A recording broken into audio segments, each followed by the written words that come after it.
Hello, everybody, and welcome to episode 12 of Matt and John Make a Podcast. It's been a relatively moderate week for news, but we do have some pretty good topics to talk about. Stuff that's not entirely sports No, and wrestling. Matt and I are going to be touching a little bit on the whole controversy concerning China and the NBA with all of the Hong Kong protests. Matt's going to be talking a little bit about the Ellen and George Bush. Also some other sports topics. We are right in the middle of the Major League Baseball postseason. We'll talk about that. Also, some things concerning Steelers head coach Mike Tomlin. Also discuss that, and then as well getting into some wrestling talk. But first, Matt, I think we should talk about the NBA in China. There's a lot of things going on there. I'm vaguely up to date on virtually everything, but I'll let you start off here. So, what's going on right now in Hong Kong, for those of you who don't know, this past June, I'm getting this information from a CNET.com article, link below in the description. So I just recently learned this was going on too, just a couple of days ago. But like I said, this past June, there were mass protests in Hong Kong over a proposed, law, which is now suspended, which would allow the extradition of the citizens of Hong Kong to countries around the world, including mainland China. Now, the residents of Hong Kong were worried that this would allow the Chinese government to bring in people, to arrest people in Hong Kong and send them to China and subject them to their legal system, which under communist rule is far stricter than their more independent system in Hong Kong, since Hong Kong is quote-unquote separated from China.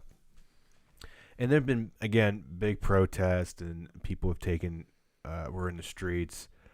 You can watch videos. There's a video in the CNET article. And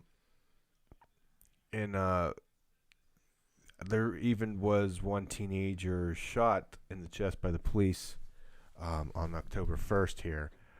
So there's kind of two controversies going on. John knows one of them, like he said, with the NBA, and he'll know more about this. But apparently, China has a lot of how I want to say, money in the NBA with advertising, and we're talking billions of dollars. Right. Right. And it's not just the NBA. There's Apple and there's Google, and their game company Blizzard, which I'll get into in a little bit. Big business. And the GM of what team was the owner? Yeah, it was Harold Morey, the GM of Houston Rockets. He came out in support of the Houston or of Hong Kong protests. And essentially, China, from what I understand, did not take very kindly to it.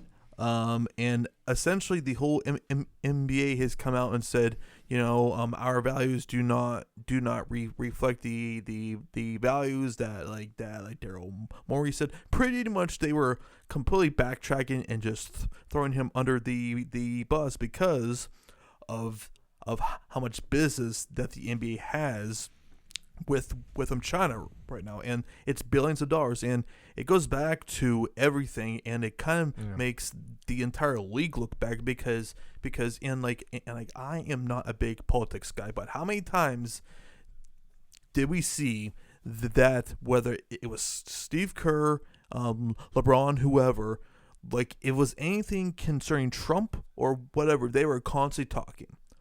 But now when when this comes up, it just kind of just reminds you that still that these guys are at the bottom dollar, and they all know that if this relationship sours, it's going to cost the NBA a lot of money. So it's, lots of money. I was watching the video.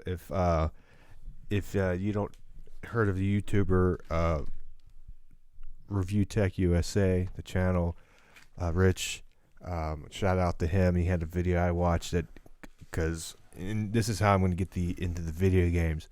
But when does morality goes out the window when money is into it? Because screw the people that want freedoms and want their democracy, for a better term, and don't want to be part of a communist country. So when one person says something, then Chinese officials criticize and some sponsors. So we lose money. Oh, we don't want that.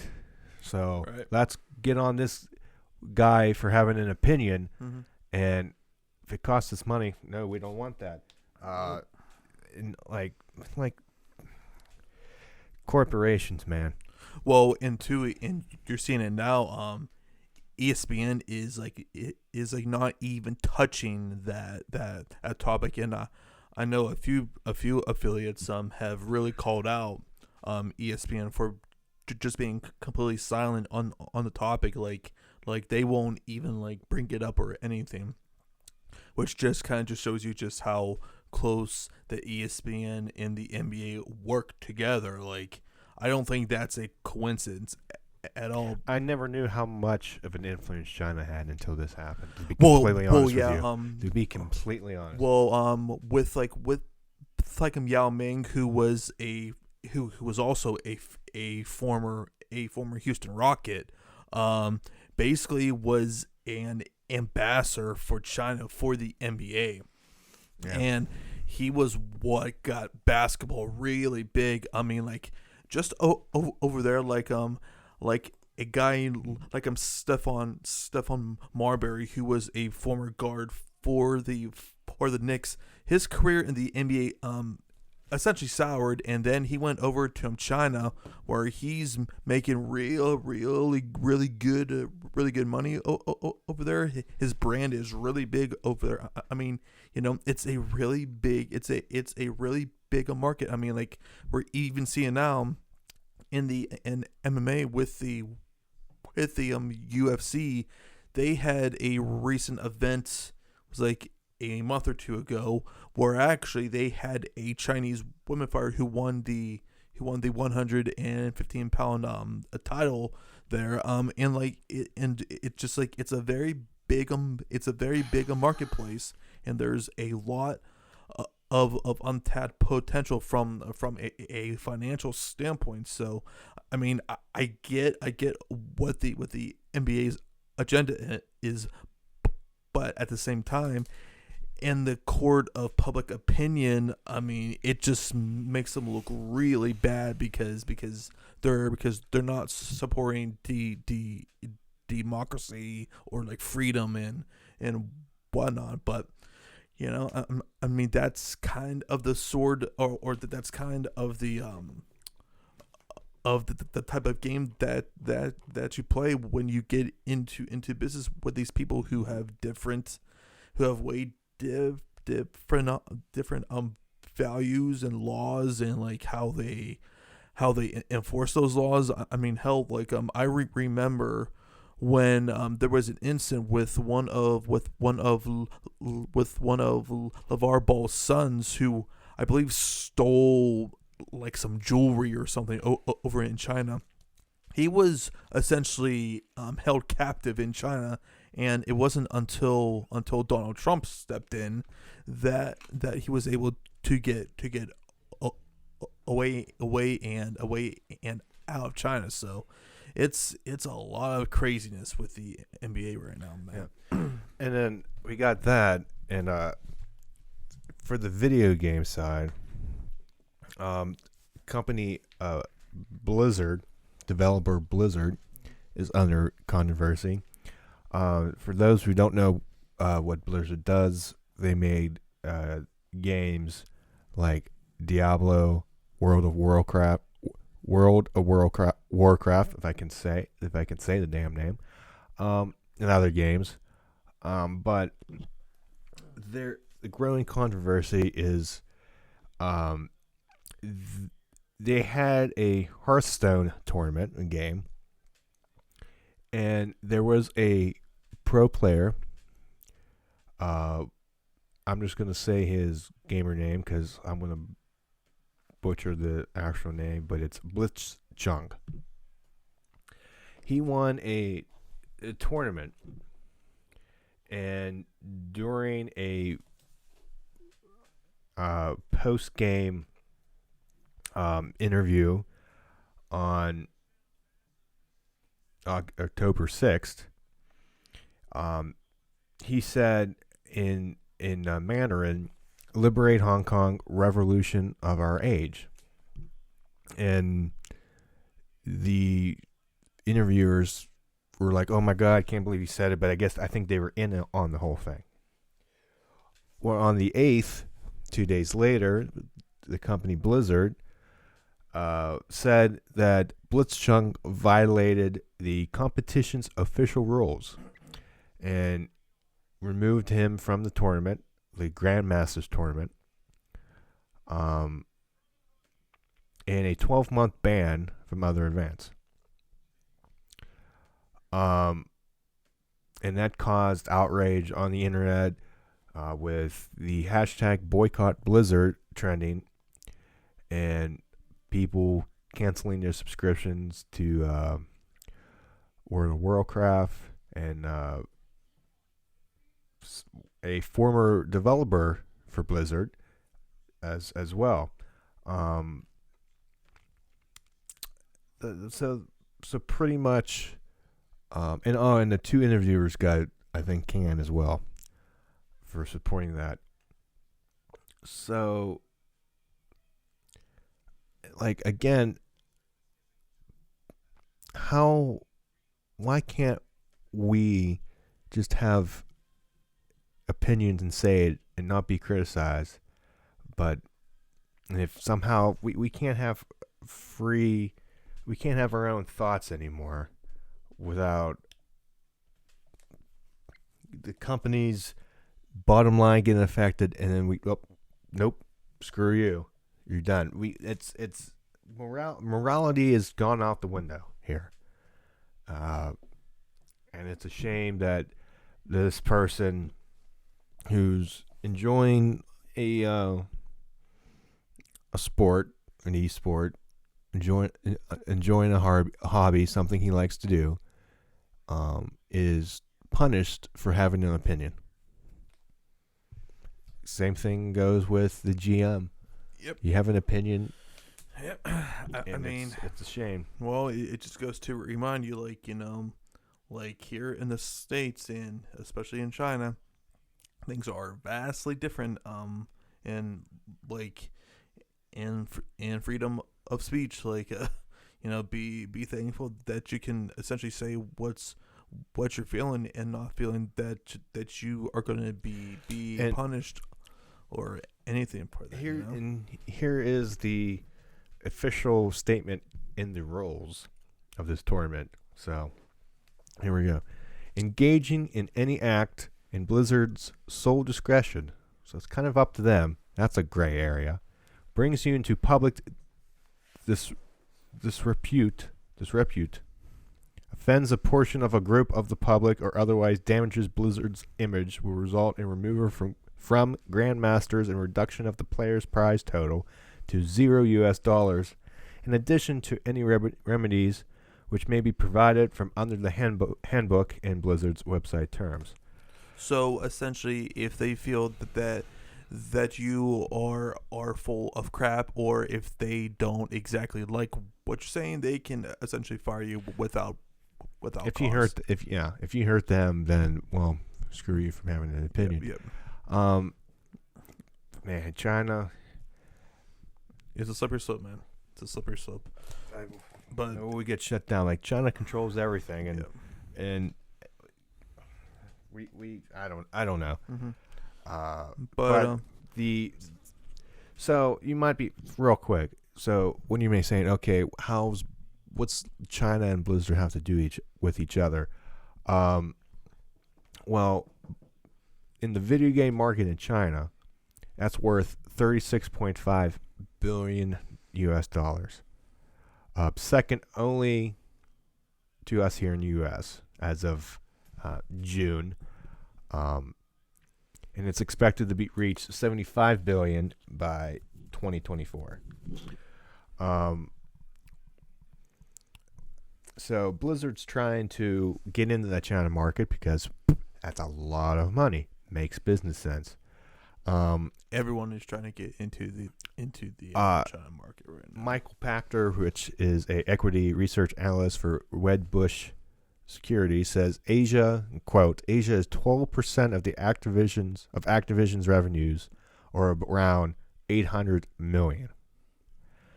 And in China is probably 2/3 of that, which is about $520 million.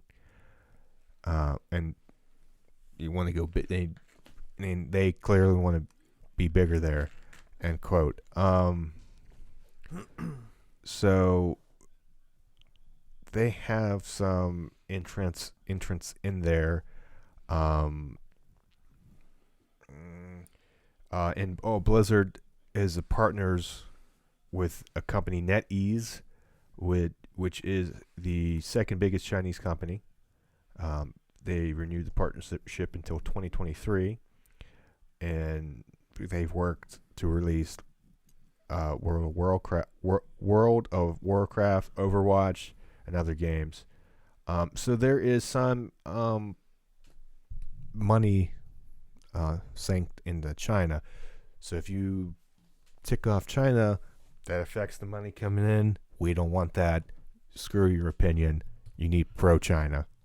Yep. So that's the times we live in. I mean, it probably has happened in the past before, but with internet and social media, this is a big thing. Oh, and another company has, just reading this here, Tencent, as the company has a 4.9% stake in Blizzard, or actually Activision Blizzard, which is a sub thing of Blizzard. So yeah, everybody's in bed with each other. So yeah, and I can tell you right now in the States that the NBA is going to really be in for a tough long call if they continue to just ignore or deflect any questions. Because I know that like any time that is brought up to the players, to head coaches or whatever, you're just essentially getting no comment, blah blah blah. Not going to talk about it, but hell, that they knew, as long as they make money, right, they don't care. Right, it's about the bomb dollar. But moving on, I'll let Matt talk about this Ellen and George Bush stuff. I have no idea. So this past Sunday, I'm going to have a video clip from YouTube from Ellen's show. Again, another link in the description. So this past Sunday, Ellen DeGeneres, as you know, has her show, was invited to Jerry Jones' suite at the Cowboys game, and also there was George W. Bush and his wife. And you know what? I'm just going to play the clip and let her explain it, and then give our opinions on that. The audio. I like to ruminate on things all day Monday so that on Tuesday you hear about it. So this weekend I went to Dallas for the Cowboys game, and thanks. And it may not seem like a big deal for a celebrity to attend a football game, but I never leave my house, so it is a big deal. I go through the drive-thru at Wendy's, so I only have to see one person. I'm that kind of person. So there were 100,000 people in this stadium. Beautiful stadium, by the way, that Dallas has. So Portia and I were invited by Charlotte Jones. She's the daughter of Jerry Jones, who owns the Dallas Cowboys. And we went because we wanted to keep up with the Joneses.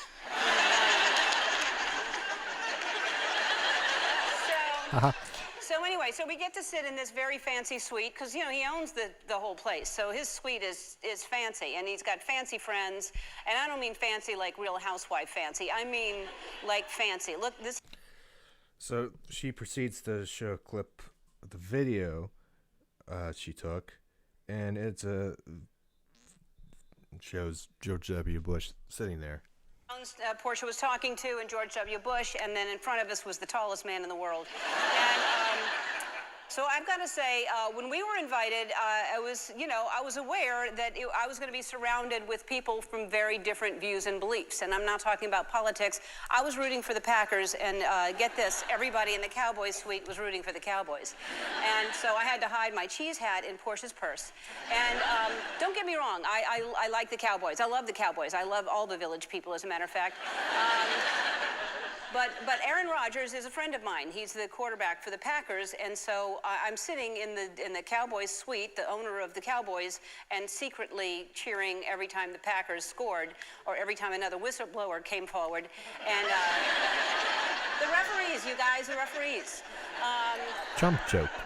But during the game, they showed a shot of George and me laughing together, and so people were upset. They thought, why is a gay Hollywood liberal sitting next to a conservative Republican president?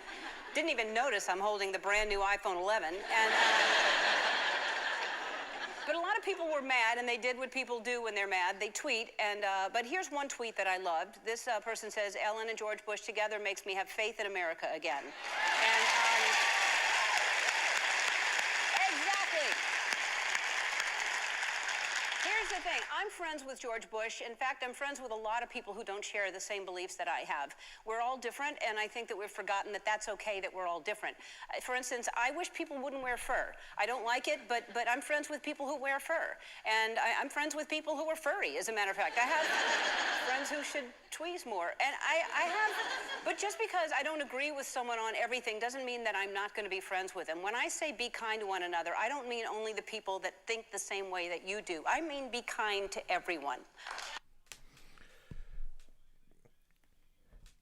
So I really agree with Ellen there that just because somebody's liberal and then somebody's a conservative doesn't mean you can't get along and enjoy stuff.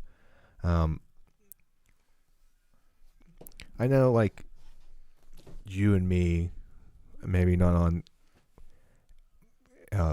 big terms, but we disagree on some stuff, right? Actually, more stuff than we probably are willing to admit, but yeah. Right. Yeah. But we still hang out. Yeah. We still enjoy each other's company. We're good friends. For the most part.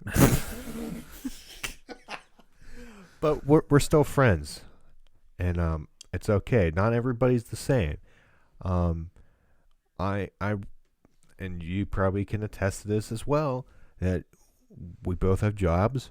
We both work with people. We might not necessarily agree with A lot of different personalities. enough of different personalities. I don't agree with everybody I work with. I work in a high school, and talking to people, yeah, people might have different beliefs and stuff, different political beliefs. You might disagree. You might get heated maybe internally. But guess what? They're still good people. Regardless, everybody's different. And you still have to act like a professional, which I think a lot of people lose sight of, is like you have to work with people who you don't like, and like, you know, you can separate, you know, your political beliefs or your personal beliefs, whatever, from what you like with your friends, like why you became friends, like, you know, what things in common do you have, whether it be sports, politics, whatever. So I mean, you know, so I mean, like with this whole thing, I honestly don't really care. I think that everyone is more than likely blowing this thing up way out of proportion. Especially some celebrities. Well, yeah, That we've Mark listened Ruffalo, specifically. Susan Sarandon and I all know. that. Like, okay, Mm-hmm. you might not agree with Bush on No. going to war and all that, and he's a war criminal and all that. Mm-hmm. I think that's a little bit too much. Again, disagree, but I'm not like calling people names here. You have an opinion. Like, why can't you just a simple football game, and like everybody's going off, well, Because the elite people, they consider it doesn't matter. Like, why do Because- we just always have to point out the negative and just go to hate and name calling and just? She went to a football game. She got invited. because a lot of people are really politically correct. They are really sensitive to like any sort of like issues that really hit home to them, which I get it, but I think that like that a lot of people just have a hard time separating, you know, what your personal beliefs are and what you are as a person. And When people get mad, they just go on Twitter and say stuff. Yep. And they just get mad for no reason. Yep. Like and it shouldn't have been a big deal. And it's in regards with anything. It's whether it's sports, wrestling, politics, movies, you name it. It's Other fans of other sports teams. it's freaking toxic. Like I mean, like I tried not to like dive into like teams mentions or in reply. Sometimes it's fun. I mean, like sometimes it's funny, but it's like so toxic. And I mean, and like with sports, especially and especially in pro wrestling, like just my God, is it toxic? But you know, it's just social media, and you know, you have to expect that. You know? Everybody likes the bad stuff. Nobody likes the good stuff. Just let negative press themselves, man. I mean, like it's always been that way, you know. And people be nice to everybody, like out of proportion. Like, well, don't be nice to this person because they did. Like, Yeah. You're the problem. I'm sorry, Mark Ruffalo. I like you as the Hulk. I like you in movies, but just why? Just I hate these celebrities, these actors pushing their beliefs on us and their agendas. Agendas. You can have whatever you want. You can believe in whatever you want. That's perfectly fine. But like, I hate watching like the Oscars or whatever now because every speech it seems like it's too freaking political. Yeah. It's always an attack against the president. It's all like anti-Trump now. Which is why We get it. You don't like Trump. You won the freaking award for your abilities to act or whatnot. Say something good. Thank the people. If you have an important issue you want to, fine. But I'm not here to watch these award shows for politics. If I want to get into politics, I'll watch Fox or CNN. That's what I want. That's what those channels are there for. Award shows, it's to praise your work and be grateful for the movies that we saw in this past year and what have you, and to honor you and all that stuff. I don't care about your politics because it makes people insane. It just starts arguments and it gets the worst out of people when you bring politics up. Like, nobody in your family on Thanksgiving likes when politics comes up because it ruins everything. There's arguments, and it just goes from there. Just keep it out. treat people with respect. Okay, you disagree. Whoop-de-doo. Life would suck if everybody agreed on everything. There'd be nothing. Like you believe this? Sure. Like sheep. People have different beliefs, opinions, different backgrounds. Let it happen. You don't have to just destroy people because they're different. Everybody's different. Whether it be gender, race, what have you, sexuality. People are different. Just get along. If everybody's nice to everybody, this world, or this country, at least, the world will be a better place. Yeah, there's some bad people. We know that, but just treat everybody with respect. Just accept everybody's differences, and we'll be good. It just annoys me that this was a news story. This was a big thing, a controversy. It's not. She enjoyed the game. I don't care what her wealth is. Yeah, they're both wealthy. Yeah, they're in the box with Jerry Jones. I don't care. They're enjoying the game.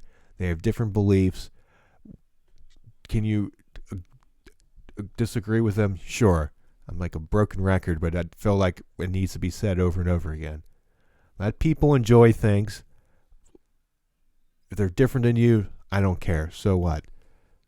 There's opinions me and John here probably have talked, especially in wrestling, that I don't agree with. And we say it, and I move on with my life. I don't get hung up on it. I might disagree. We talk. Boom. Done. That's it. That's it. That's it. Move on. Be nice. Be kind to everybody. I'm done because I'm gonna get fired up. I think that ship sailed with that, but nonetheless, moving on. We're going to talk a little bit about some sports here. There was a report that came out concerning Mike Tomlin. I believe it came out on Monday morning.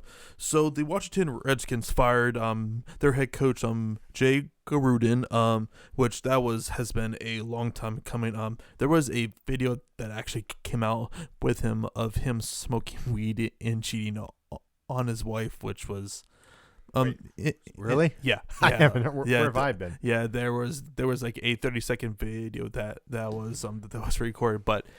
Anyways, so basically, Bruce Allen and Dan Snyder called in Jay Gruden at around 5 a.m. Monday morning, and they fired him then, and that was that. But the interesting thing was the news that came out later that day is, according to CBS's Jason LaCanfora, supposedly the Washington Redskins are going to try and go after Mike Tomlin to be their next head coach. First thing that I thought of at this was, why would Mike Tomlin even consider this? Just for one reason alone, stability. He would go from the most storied, stable franchise in arguably all of professional sports to probably one of the most dysfunctional franchises. I mean, how many head coaches has Dan Snyder gone through? How many GMs has he gone through? Like it's just like that. Just seems like a really, really bad job. Yes, like they have a potential franchise quarterback in Dwayne Haskins, and I think with Tomlin that, and two, I believe he is from the area, and like his son is now a freshman, I believe, at the University of Maryland. So there are some connections there. I personally do not feel that he should consider this job, but if he really wants to be the head coach, and if the Washington Redskins are stupid enough to even do this, I definitely feel like that they would have to give up a first round pick to get him. Yeah. Because the one other time that an acquisition was done for a head coach was actually John Gruden when the Tampa Bay Buccaneers acquired him, I believe in 2002, which I believe that Tampa Bay had to give up 2 first-round picks in the process. So I definitely feel like if Washington really wants Tomlin, and I personally don't think that the Roonies would ever let this happen, but definitely a first-round pick I think would at the very least would have to be at the start of like negotiations. So yeah, what Mike Tomlin's under contract for what, 2 more years? Yeah, 2 more years after this one. Him and like a Ben are basically together until so the end. You have to make a trade because they're not going to release them. They're not going to pay him for whatever. So if you're the Roonies, you're not going to let him go for nothing. No, and like honestly, if you get a first round pick that solves that issue in this draft, I would honestly do it because think about this too. Tomlin, I believe, would be going into his 13th or 14th season as a head coach. If we go back, Bill Cowher, he coached for about 15 years. And I believe Chuck Noll was like 20 something seasons or pretty close to it. Or it actually might be closer.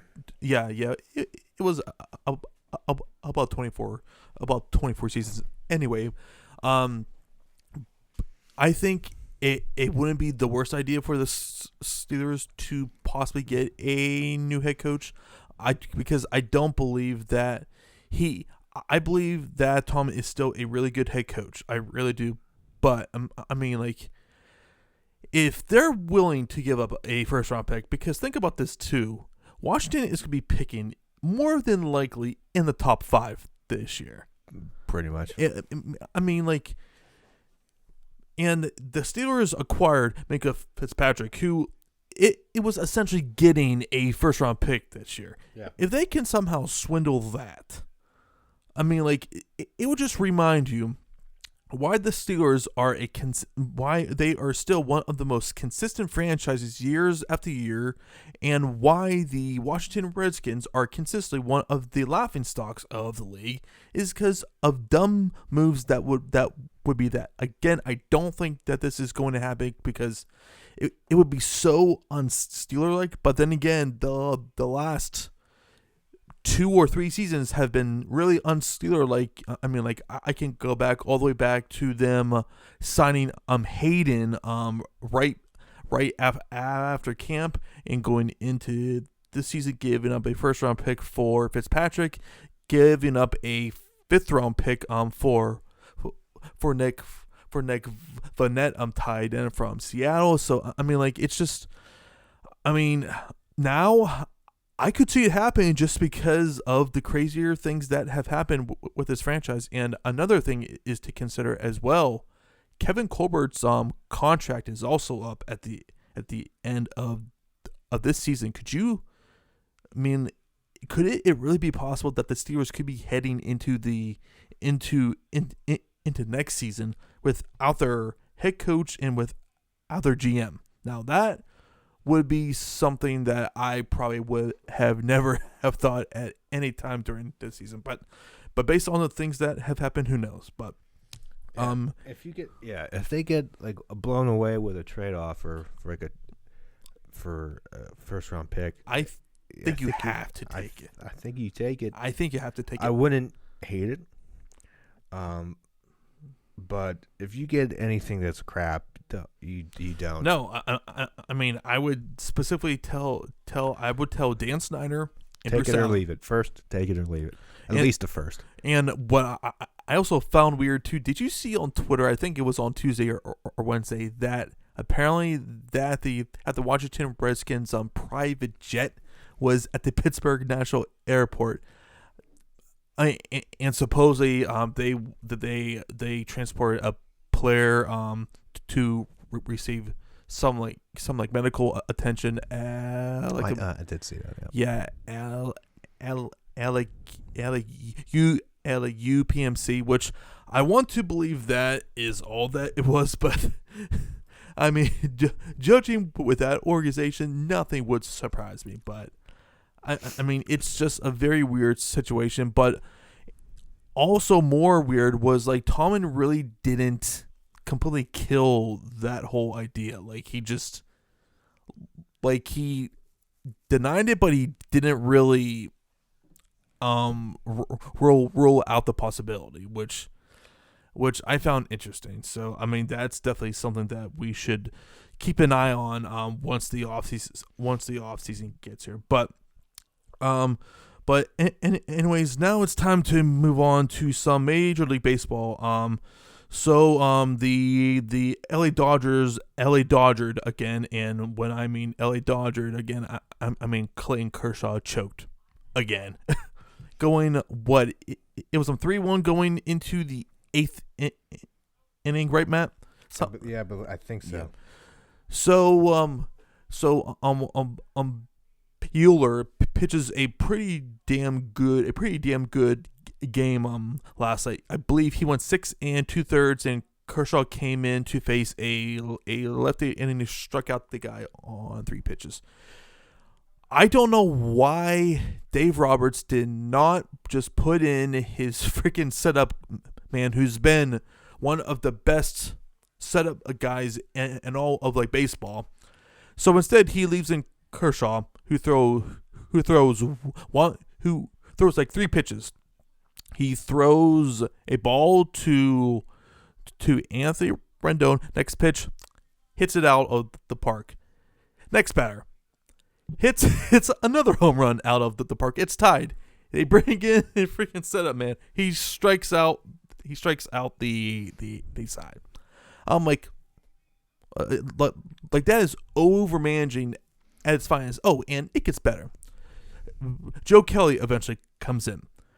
He pitches 1 scoreless inning, clean inning, good. He has not pitched multiple innings since I believe April because he's been battling through some injuries and stuff. So he comes in for a second inning. Anthony Rendon doubles. He's on second. And eventually the bases get loaded. You would think, hey, let's bring in Kelly Jansen, our closer, right? Next pitch hits a grand slam, and that was eventually your final score, 7-3. 7-3. The LA Dodgers. My question to you, Matt, is does Dave Roberts deserve to be fired for the stupidity of what he did in Game 5? Has he been manager since 2013? I believe so. I wouldn't shock me, because they've won. It's tough. They've won their NL West division every year since 2013. Yep. And every year since 2013, they have not won a championship. And how many of those teams were They won the 2 World Series back to back. Yeah. But I lost to. I'm looking Houston and Boston. Yes, they lost in several several division series and several championship series. And how many of those seasons were they just the clear best team, at least in the National League, spending money and spending a lot of money? Doesn't always work. Doesn't always work, but when you don't meet expectations, there needs to be consequences. And I think if you are the LA Dodgers, I think you need to move on from Dave Roberts. I mean, there is really no excuse why this team should be eliminated, because I believe that they were up 2-0, right? They were up 2-0 on Washington, weren't they? I believe that they were. I could be wrong about that, but regardless, it's just, and I know some Dodger fans. I mean, hell, we saw all over the internet, one fan throwing a Clayton Kershaw jersey onto the field. Running it over. That was funny. I mean, it just you understand their frustration.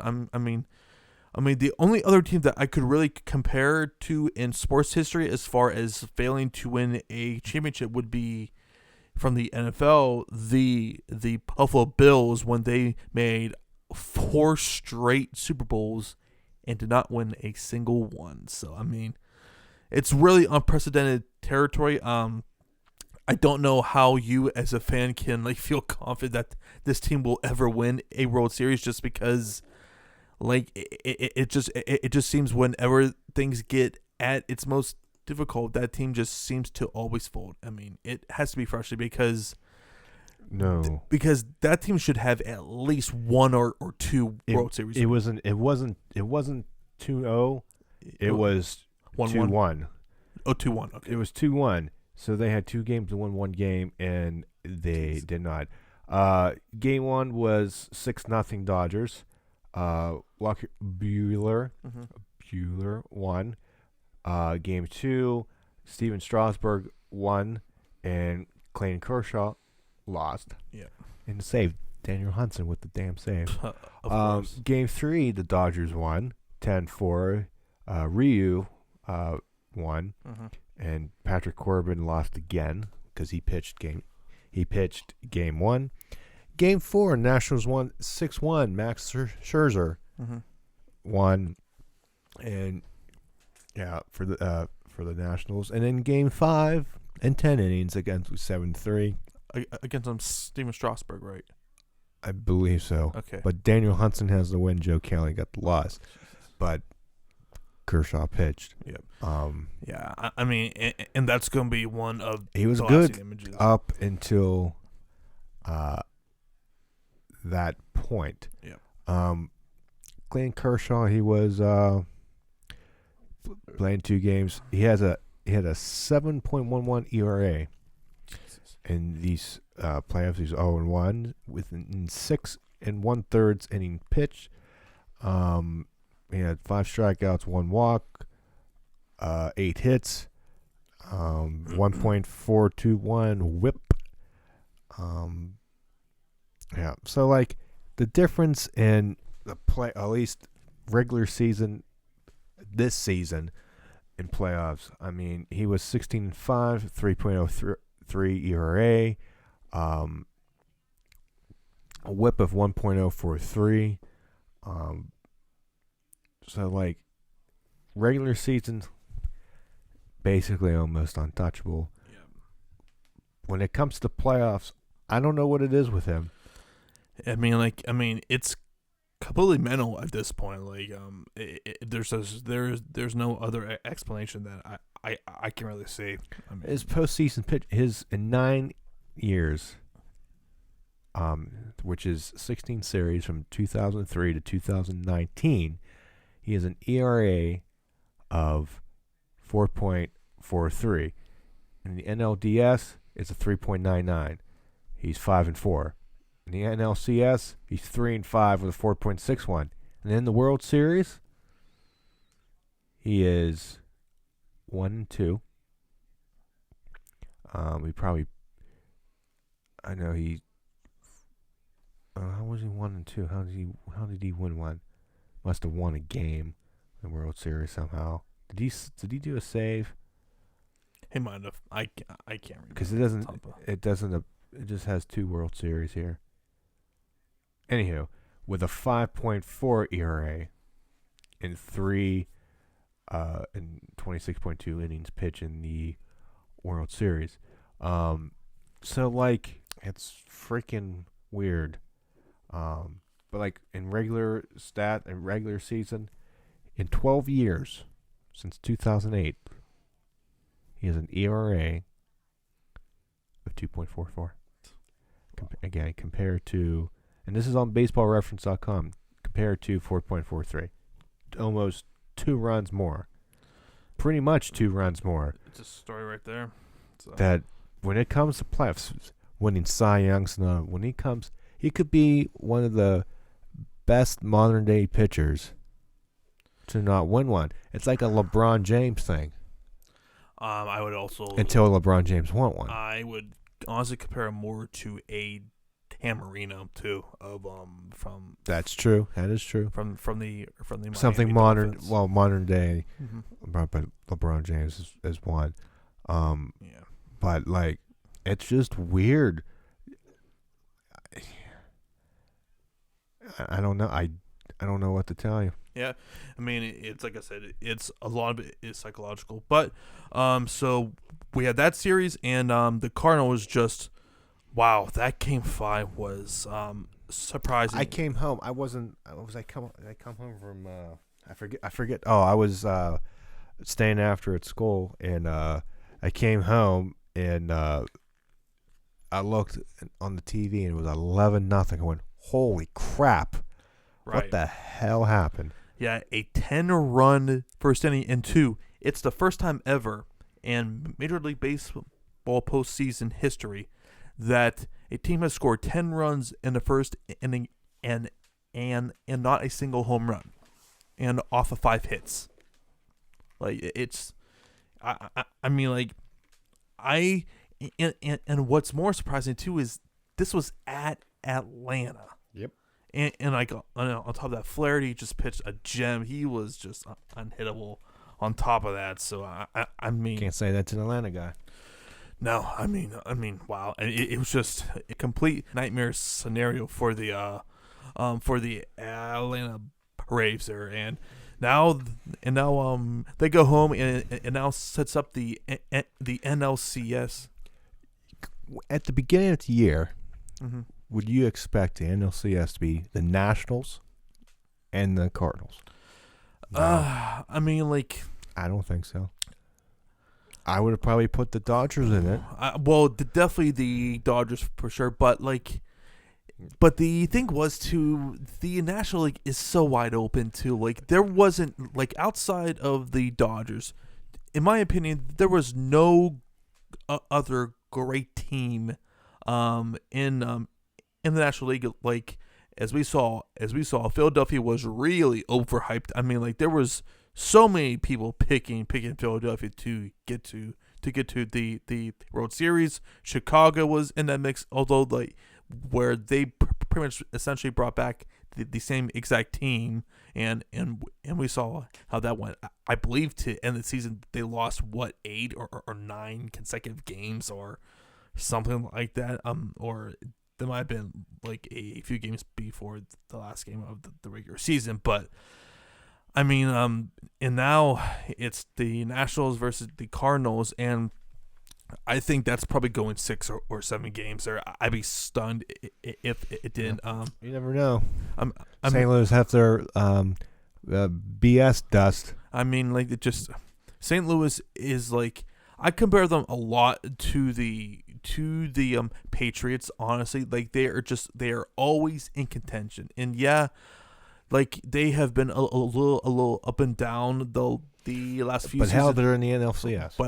But they're back in the NLCS, and it would not surprise me at all if they made it back to the World Series. And on the AL side, New York Yankees just completely just buried Minnesota like that.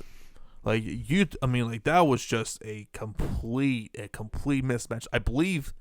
Actually, now that the Twins have lost have lost 13 consecutive postseason games now, which I believe something stupid like that. Yeah, which I believe is a record now. I could be wrong about that, but Yankees to take care of business, and as currently right now as of this recording, Houston is up 6-1.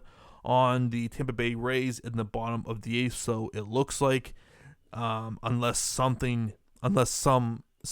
major shenanigans happen here, it looks like we are going to be getting that amazing series between the Houston Astros and the New York Yankees. That's, my God, that to me, that's gonna be a bloodbath of baseball. The two clearly the two clear best teams in baseball right now. I mean, you have the best hitting team against the best pitching team, and something's gonna give, and something has got to give. But I'm still giving the edge to the Houston Astros because Justin Verlander, Garrett Cole, and Zach Greinke. And what do the Yankees do a lot, they strike out a lot. So I feel like that's still a recipe for disaster. Although I do think that it's going to be a 6 or 7 game series. But I really worry about the Yankees starting pitching. And yes, they can hit, but as we saw 2 years ago against the Astros, they could also really hit, but they struck out a lot, and Houston just shut them down just because they outpitched them. Now, if we're talking about strictly bullpens, Yankees, in my opinion, have a way better bullpen than the Houston Astros, which they have a clear advantage there. But I think that the X factor is going to be, can the Yankees starting pitching hold up, and can the Houston Astros can the Yankees put up good enough at bats against these aces of the Houston Astros? But I believe I'm gonna go with the Astros versus the St. Louis Cardinals in the World Series, which will probably make not too many Pirate fans really happy about that. But I'm pulling hard from Garrett Cole here. I just like that man has just had an amazing season, over 300 strikeouts this year. I believe he was also a 20-game winner on top of that. So yeah, Matt, anything more to add to the playoffs here? I kind of hope Houston wins. I'm pulling for them. Yep, same here. Again, I just don't want the Yankees to win. The damn Yankees. Yeah. My grandmother said that all the time. Those damn Yankees. I wouldn't surprise me if somehow the Nationals squeak by the. Mm-hmm. It's honestly, if that's a toss up. Yeah, that's a toss up. But it wouldn't surprise me. But I gotta go with the pixie dust St. Louis always has somehow. Yep. Every year they're struggling, but bam, they're in it. The magic. It just goes to show you just how well of an organization that St. Louis is, like, from their scouting to their coaching, just how they present themselves. So essentially, the complete opposite of the Pittsburgh Pirates. No comment. Stability, actually having an idea of what they're actually doing. But okay, so it's time to move on. I believe it's speaking of people not knowing what they're doing. Oh, I think it's that time. Oh, it's that time. It's that time. Okay. I don't want to end on a bad note. Okay, so we're about to get into a match, and of course, I'm talking about the wonderful Hell in a Cell match that happened on Sunday. We're not going to even talk about the rest of the show because in my opinion, outside of like Becky and Sasha, which was a tremendous Hell in a Cell match. Yes. And that tornado tag with Daniel Bryan and Roman Reigns versus Harper and Rowan, amazing match. No. Outside of that, the whole show felt like a Raw or it was there. It was there. It was there. It was tolerable. It was okay. And then the main event happened. The one match, the match I was really looking forward to. And the Fiend. The Fiend. Okay, first of all, did like no one in the back understand, like, hey, if we have, like, red Hell in a Cell cage bars and throwing red lighting onto it, did anyone think, like, gee, can anyone see these guys in the freaking ring? No, of course not. And of course, a lot of fans were pretty pissed off. That was the least of the worries. That was the least of the worries. So the match is going. That halfway through, I was fine with it. I was fine with it. It was fine. Bray Wyatt was no selling the stomps, and Seth was stomping the hell out of him. I think it was a little bit. It was after the third one where it was getting ridiculous. Like I think he hit like I don't 9. know. I lost track. He hit at least 9 of those. I'm like, And that was when the crowd just said, screw this. We're just hijacking. I think they were scared that maybe he was actually going to win. Yeah, and he grabs a chair, he stands over him, like is he dead? Yeah. Hits him in the head with the chair. Right. And I don't know if he pinned him and he kicked it. I can't remember. But then he gets a ladder, puts a chair in the ladder, maybe gets another chair, hits the ladder. And before that, the referee was trying to stop him. I'm like, no, it was right before the sledgehammer. Okay. He grabs the sledgehammer. Triple H Mini grabs the sledgehammer. Oh, he hit him with the pedigree. He's turning into Triple H. And he's going to hit him with the sledgehammer. And the ref's like, don't do it. It's not you. Okay. It's fine with that. Like that, okay, I'm okay. Like, up until then, I was like, okay. Matt, let me ask you one question. Are Hell in the Cell matches no disqualification? Yes. Are Hell in the Cell matches supposed to be violent and brutal? Yes. Have we seen multiple or one person specifically fall off the Hell in a Cell multiple times? Mick Foley. Yes. So explain to me, and like WWE was trying to cover themselves like, oh no, this didn't end in a disqualification. The ref just called the match, regardless, which is essentially the same thing. And no contest. And what was even the most funny part about this is X-Pac is on the watch along. Is on the watch along. He was like, how in that, and like he said before this, you probably are not going to invite me back here, but how does a Hell in a Cell match end in a disqualification? And who's the other people that the one guy, there's really the jabroni that they have now on the show. I have no idea who he is. He's on this other show that the referee said why he stopped it. I didn't even watch it because I was gonna. Well, yeah, that was the guy who said oh, it wasn't a disqualification. The referee just called the match, which like how do you have a Hell in a Cell end in a no freaking contest? That seems to be the $1 million question. 2 years in a row. 2 years in a row, but this. Like the main event, 2 years in a row, not a finish. This was easily the worst Hell in a Cell match that I have ever seen in my entire life. The only other match that was worse was the Undertaker versus Big Boss Man, which I believe was at WrestleMania 15 or whatever. I forget. I forget which number exactly. But regardless. And the only thing that this did was just piss off your fans was... it's bad when I don't like it.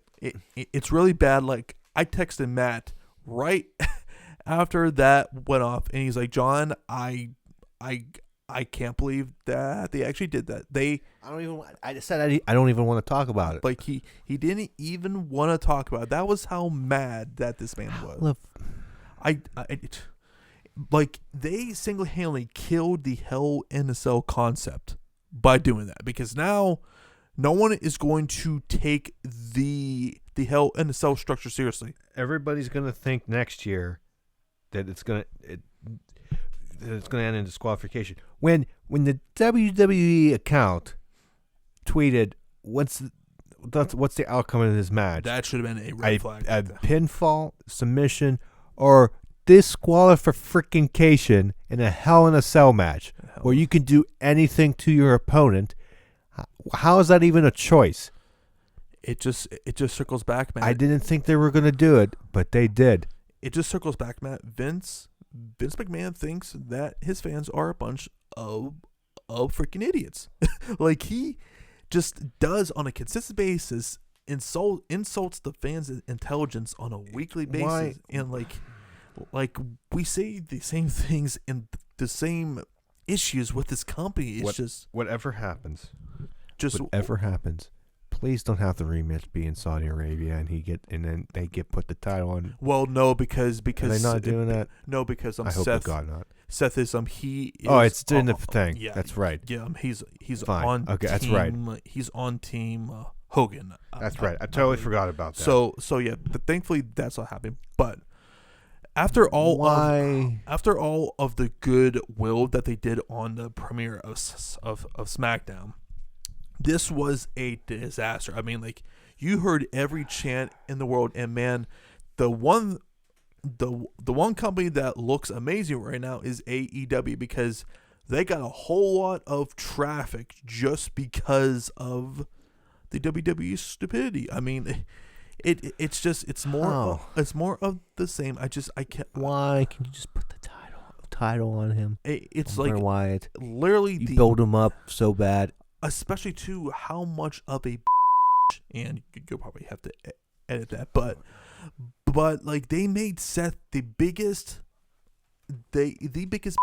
in the company. Like, it's just like you went through all of that, making him look like a complete coward throughout this whole entire feud. There was no other way to go. You needed to put that title onto Bray Wyatt, put it on the Fiend. There was no other option. And now, yes, there was. And going onto the following night on Raw, you knew that everything was bad when they make not even one mention about the show until like the last hour. Until like, I think it was like 10:30 or they open up the video package. Usually it's a replay or whatever of the night before's pay-per-view, how they ended. That didn't happen. They open it up with the Rusev Bobby Lashley storyline. Which when that happened, I went, oh, they know they screwed up. And to like just look at that video on their like YouTube page. I believe last time I checked, it had like 11,000 likes and like 40,000 dislikes on it. I mean, like, it just why? Who? I want to know who thought that's. Supposedly this was right from Vince. Like, supposedly he thought of this whole brainchild. He thought that it was going to be a great idea, that it would give Wyatt some major heat, or I'm not exactly sure why, because to me he came off more like a sympathetic babyface. Like, right now Seth Rollins is Roman Reigns from 2015. That is who he is right now. He's getting to that point. In my opinion, he is like, they effectively turned him heel at that show. But yeah, I gotta see when he comes out the next time. I mean, because they didn't have him on at all. The fact that they didn't show him at all, I'm very interested to see that reaction when he comes out on SmackDown. Which, by the way, another thing that doesn't make any damn sense. Seth Rollins is representing Raw. Roman Reigns is representing SmackDown. Correct me if I'm wrong, Matt. Have either one of those guys been drafted to either show? I mean, I thought. Was that? Aren't they technically? No, they're technically. Wait a minute. The draft before, they were technically drafted Roman Reigns on SmackDown, but with the wild card rule, I went out the freaking window. But technically, they're right. I guess Roman was on SmackDown. Yeah. They have it right, and to me, it makes sense. It is making sense, but nobody knows because they never stuck with what they did. I think they just did a terrible job in explaining that. They should just said, before the wild card rule, Seth is going to represent Raw because he was originally on Raw.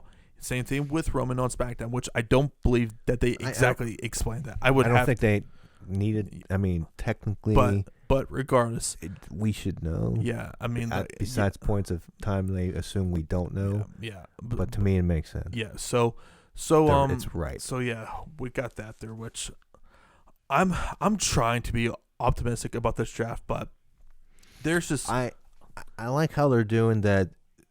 They have it as that the executives want the show, which is a good idea. We'll get into everything else here soon with like NXT and everything as well.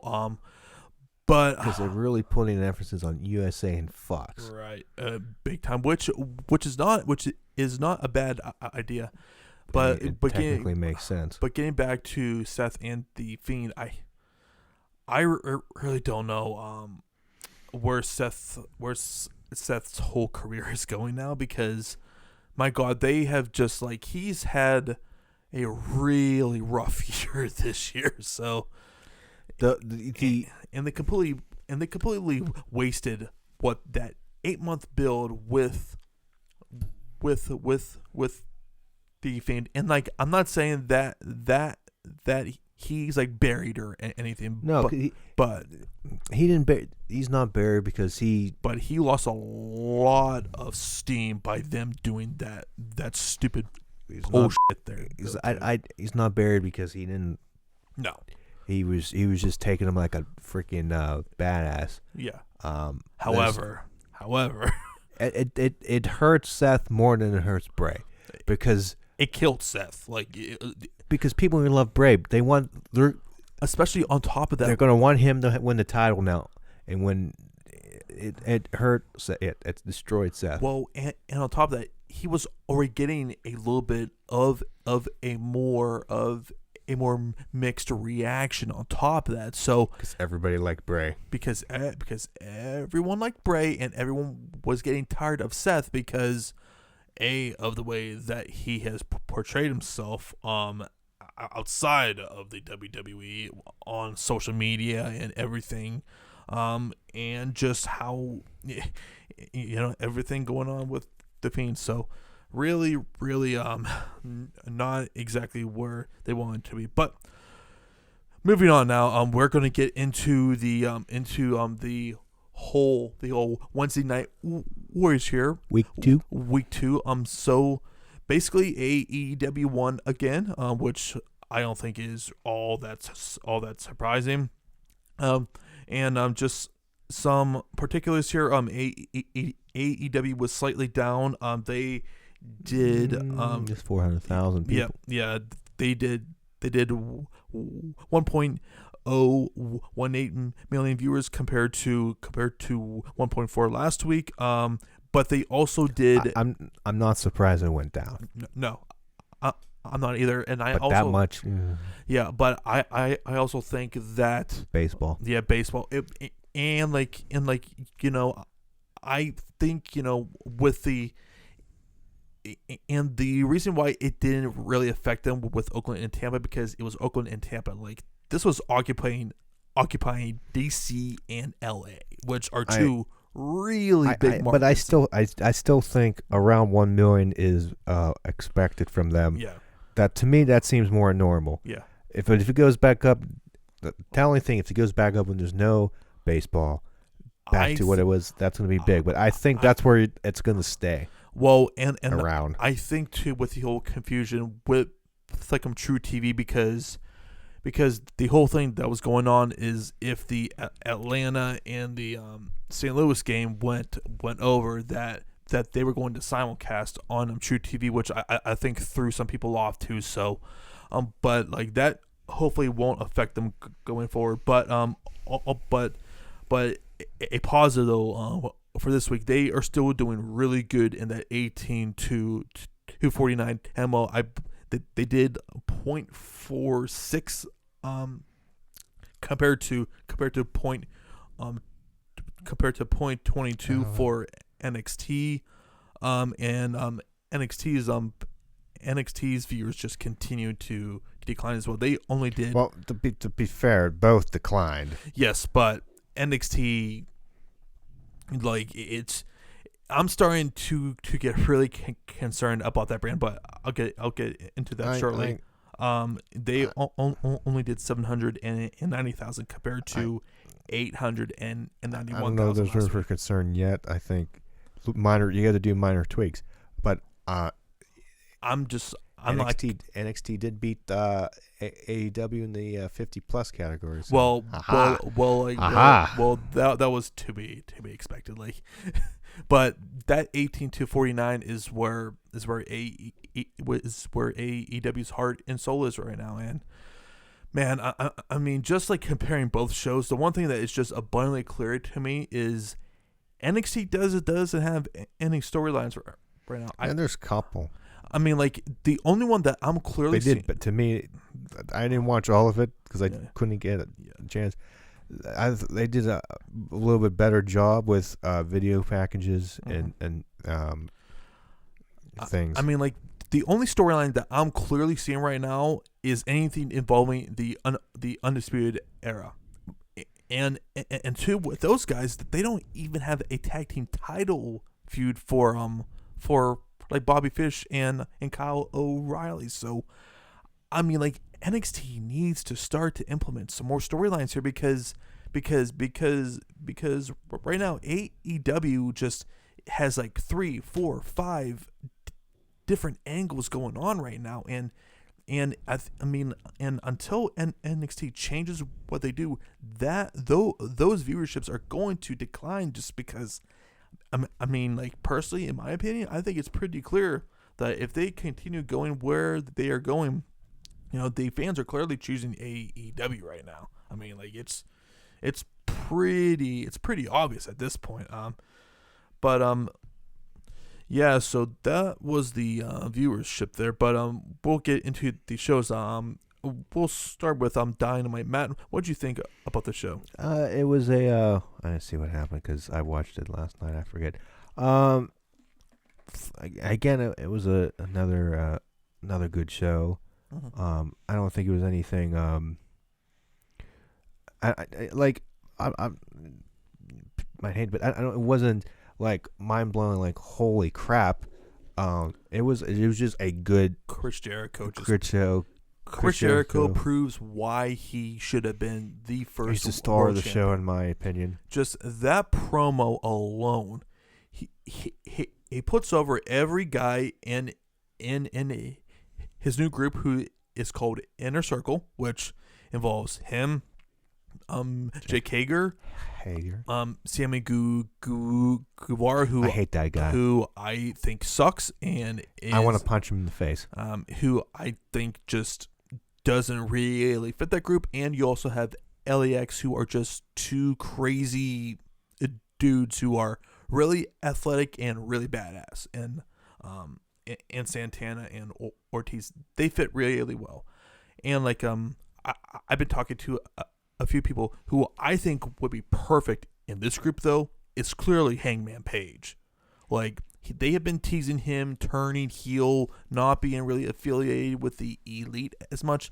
I really think that it would be really beneficial to put him into that group, because I just don't think that Sammy Guevara really fits the tone, the attitude of that group. But I will say, though, like, they are doing a really good job in building up these guys, and putting them over. Jericho and Cody, that whole build has been really fun so far. I loved the end segment where there was a brawl there, and eventually MJF comes down, and they were teasing him possibly turning on Cody, and like he doesn't turn on Cody, like, and they're just planting that seed that eventually he will turn on Cody, because I'm not sure if you saw this, Matt, but after he saves Cody and they clear the ring of Inner Circle, Nick Jackson tries like shaking hands or giving him a friendly pat, and MJF just swipes his hand. Like, that whole story. Yeah, I did catch that. Yeah, that whole story, and I don't get why it's so hard for people to understand. People are saying, oh, like he turned babyface. I'm like, guys, no, he's a babyface when Cody is around. He's a asshole. He is a heel when he is, not with Cody, or when Cody's back is turned. Like, I mean, it's a pretty easy concept. Like, he's not like switching characters or anything. He's like that's who he is. Eventually, this is going to lead to MJF versus Cody, but I don't think that should be for a while, because to me there needs to be a certain credibility, because if he just turns on him now, it's like, okay, like I feel like that they could have gotten way more traction out of this. And a lot of people are actually comparing this to back in the WCW days of like Sting and like Luger, which I feel is a pretty good comparison there. So, so a really good opening segment, and two, that match with Private Party versus Young Bucks, where the Bucks put over Private Party. You can never say anything about the Elite that they're not willing to put guys over. That was a fantastic match. Made Private Party look really good, and for me, it wasn't really surprising, because I felt that with the angle that they did last week with the Bucks, that they were probably going to possibly lose in the first round, which I'm glad that they did, because now they can highlight Private Party more. And I'm very interested to see if they also have have Jurassic Express also win, which I think that is what they should do next week. But I'm not sure that they would have Pentagon Jr. and Phoenix lose here. So that to me is going to be interesting. Other things that happened on the show, Darby Allin became the new number one contender and will be facing Chris Jericho next week. Yeah, I was in and out of this match, to be honest. I was doing other stuff. I wasn't really paying attention. But from what I saw, it was a okay match. It wasn't anything special. It served its purpose, but I will say though, Jimmy Havoc, I don't see the appeal in him. Like, his promo beforehand was just really awkward. It was really cringe.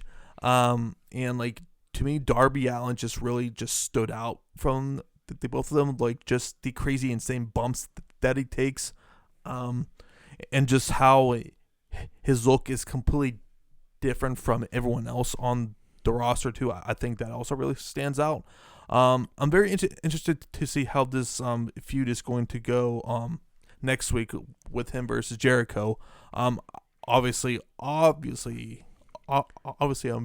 Jericho is gonna win. Yeah, just a stopgap. Yeah, I mean, like, I could also see like a tie. I could see that.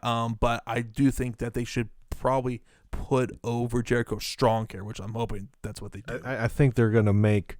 I think it's a big match. I think they're gonna try to make, or Jericho's gonna make Darby Allin make him look as good as possible, to build him up. But ultimately, oh my God, I couldn't say it. Jericho's gonna win, obviously, because why advertise Jericho versus Cody and not deliver a championship match? That's why I always hate announcing it ahead of time, because that takes away, you're gonna do this match with Darby, but at everybody with a brain, everybody brain knows that Jericho's gonna win, unless they pull some. But at the same time too, you gotta sell tickets too at the same time. So I in an infancy but stage of the company, but it just when you're telling the story and watching, it's like you like to go in saying, "Oh, who's gonna win?" Right. I think this person's gonna win, but now everybody does it. It's not just a criticism in AEW. WWE has done that too, but that's me nitpicking. Speaking of nitpicking, the AEW women's division is really bad. It's I can't. Who does Emi Shakira? Exactly. I couldn't stand her watching. She annoyed me. She's one of the women that I believe Kenny Omega recruited from Japan. There's something about her that annoys me.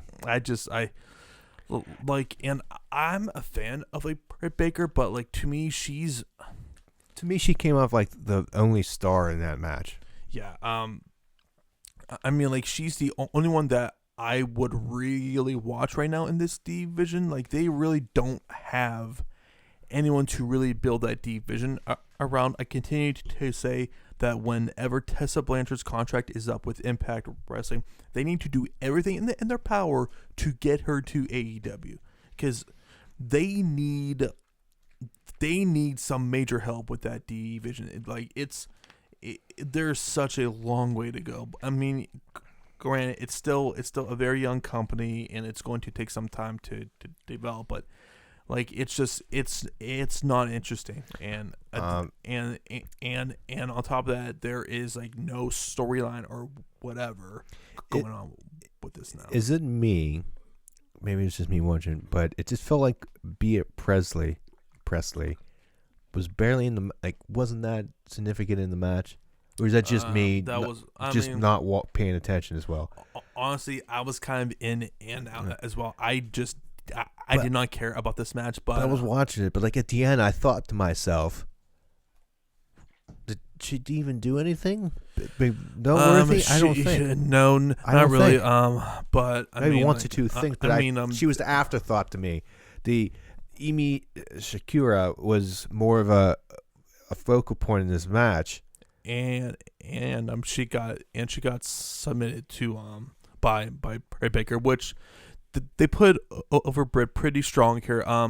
I still don't know why they did not just put her as the women's champion, because no offense to like Riho, she is not Asuka, she's not Io Shirai, she's not Kairi Sane. Like, there's really nothing that stands out to her. Like, she doesn't have the charisma or the intensity.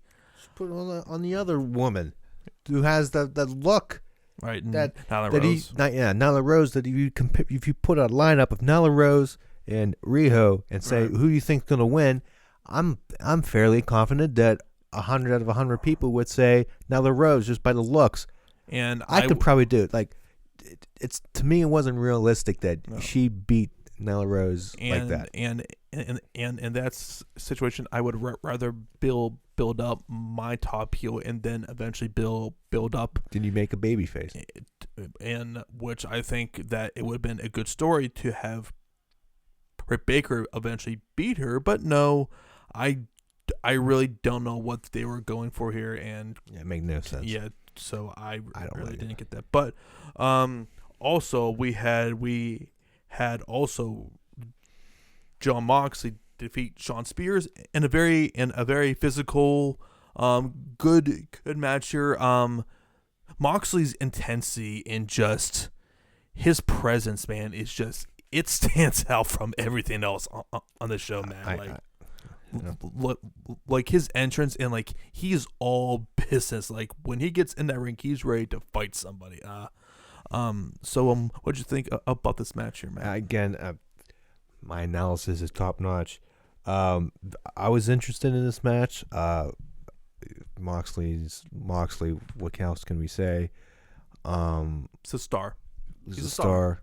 He's a star. I think what's his face? Oh my God, Shawn Spears, Pac, manager. Oh, totally Blanchard. Yeah. Oh my God, I blanked. I think he did his job well. He interfered at the right times. You know, he wasn't being stupid and trying to interfere when the referee was clearly looking, and I'm talking about that main event where the referee is clearly looking at Jake Hager, and of course there wasn't a DQ. Discretion. It's the referee's discretion. Yeah. Damn it. Yeah, but I was kind of okay, honest to God, on that, because he came over and it really didn't do anything. Mm-hmm. It didn't really affect the match. So I can let that slide if it's the discretion. But the discretion is starting to, if it's obvious, it's starting to make me mad. Yeah. But I can live with what they did in the main event. But anyways, Moxley, he looks really good here. He won, pinned Shawn Spears 1, 2, 3, and on commentary, by the way, Pac, basically he was throwing and really calling out and asking why him being 2-0 was he not in that number one contenders match Makes sense. where Darby Allin and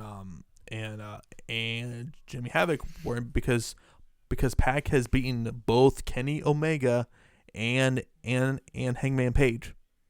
So I'm glad that they didn't completely ignore that, and they did not try to insult our intelligence there. So I'm glad that they at least brought that up. But I'm sorry. He was, to me, he was good on commentary. It wasn't overbearing. no. Him and Shivani really bounced off of each other really well. Yeah, there. it was good. It wasn't taken away from the match. I mean, he was telling the story. No. It was good. I enjoyed it, his intensity and just that heel nature that he comes off with. And based off of what happened here, it's clear that eventually that they're gonna be doing a little feud. Whether, I'm not sure if it's with like Moxley and Pac or Omega and Pac again, but eventually Omega comes down. He throws Moxley a barbed wire bat, which eventually Pac comes down and hits Omega with a steel chair. And basically Moxley doesn't really do anything. He just stares at him and throws the bat down and walks to the back. So they're continuing on this path of Kenny getting beat down. I'm very interested to see where this is going to go, because I believe that they are doing Omega versus Moxley at Full Gear. I'm very interested to see how they're going to book that, because now Omega he's lost a lot of matches, and I mean, like, at some point he's got to start to actually win matches here. Who's this? I'm sorry. Spears? Omega. Oh yeah, I'm sorry. I was looking something else up. I'm sorry. So yeah, I'm very interested to see where that's gonna go, but a really solid week for Jon Moxley, and we got some progression with the angle with him and Kenny, which that's all that I can ask for, and that's what AEW did this week. Eventually getting into the main event here, which was Dustin Rhodes and Hangman Page versus Chris Jericho and Sammy Guevara. Pretty fun match. Nothing too special or anything, but just a fun match here. This eventually leads to Jericho and Sammy Guevara getting the win over Hangman Page and Dustin Rhodes. Eventually Hangman Page and Jake Hager get into a brawl, which that ends up going into the back there.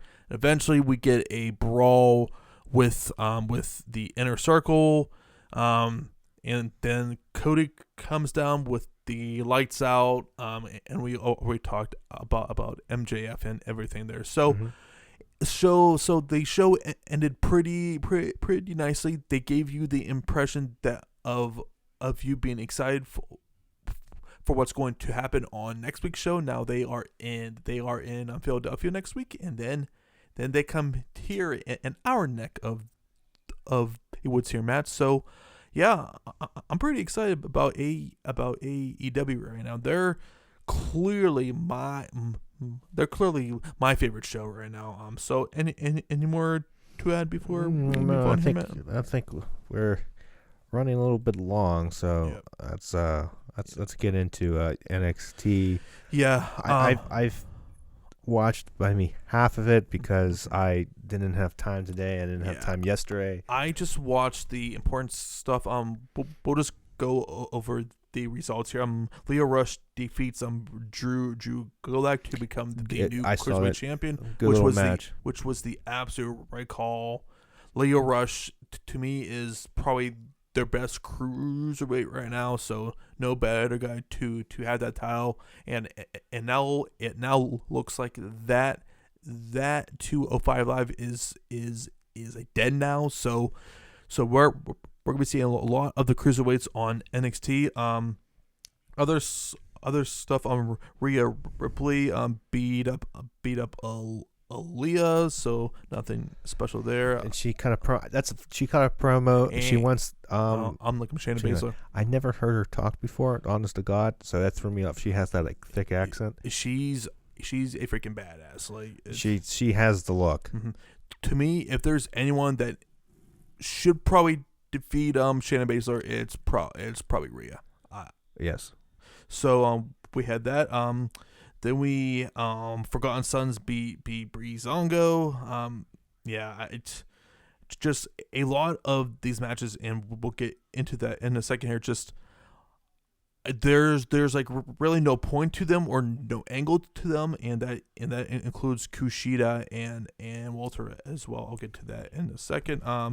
Velveteen Dream shows a weird picture that's cropped out of like Roderick Strong completely naked on his couch. He looks like he's doing a little tucking there. Yeah, and essentially it was just pointing out from Dream that Roddy has small genitalia. So That's something that person would do. That character would do. Yeah. I almost said his name. Yeah. Okay, I'll say it's the podcast. Velveteen Dream. there we go.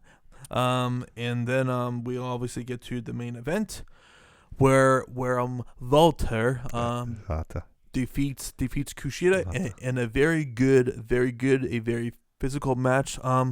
And like it's pretty consistent with NXT. Like they have really good wrestling, but again, the problem is we need more storylines. We need more promos. We need more interviews, and just we're not seeing enough of that on NXT, and that really needs to change if they want to get back some of this viewership, because NXT is really hurting them, or no, sorry, AEW is really hurting them with their show right now. It's like, and just from a intensity and energy feel, like AEW is just kicking their butt right now. I mean, like, and even with that crowd at Full Sail, like they were not really lively last night. So I mean, like, I really don't have all that much to add about NXT. Like again, a solid show, but nothing to really that would make you to be excited about next week. I believe though that they announced that Velveteen Dream would be challenging Roderick Strong for the North American Championship, I believe, in 2 weeks. And I believe they also announced for next week that Ciampa is going to be having his first match back since his neck surgery against Jordan Garza, or no, sorry, Angel Garza. So those were the 2 matches that have been advertised. Matt, do you have anything more to add? But no, NXT? I'll just let that go for now. Okay. And the last thing that I want to touch on was there was a big UFC fight last weekend. Matt and I were actually at the casino for that one as well. Basically a like one fight card. Israel Adesanya is your new UFC middleweight champion. This was quite frankly not really competitive at all. I was shocked at how easy that Israel made this fight look.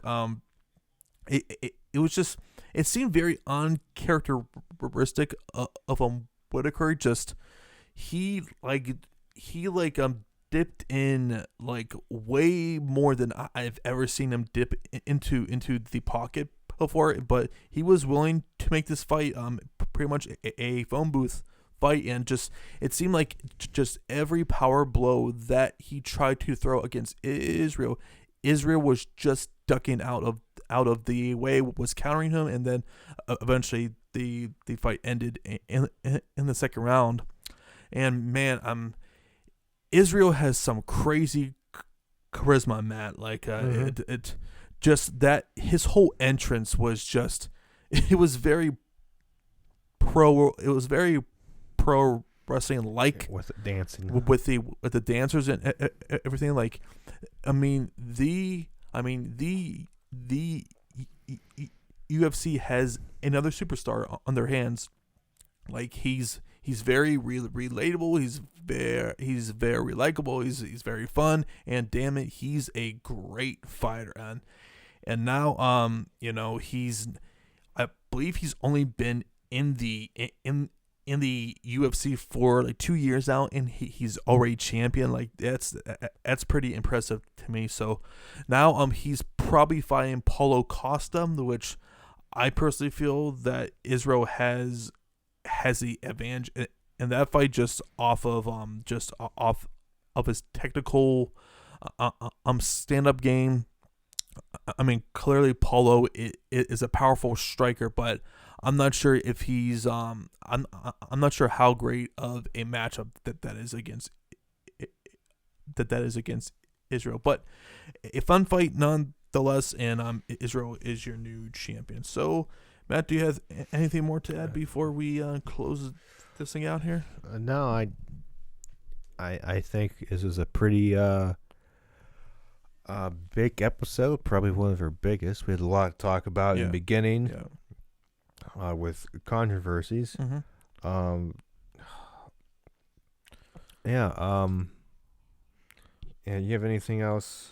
Final thoughts? No, I think that'll probably do it. So yeah, guys, we're going to try Matt with his schedule. We're going to try and schedule recording the podcast on Friday nights once his football season is done, which I believe there is 3 more weeks left. Yes, including this week. There's 2 more games after. Yeah, so we're planning on recording a podcast right after SmackDown on Friday nights, just so that we can cover that all of that, and a week of wrestling. On the week of wrestling, and just talk about anything important that happened. But make sure that you like the video, share it, ring that bell, subscribe, support the podcast any way you can. Even just hitting that subscribe button for now is more than enough. But on that note, that will do it for us this week, and we shall see you again right here next week on the podcast. So until then, take it easy. Have a good one.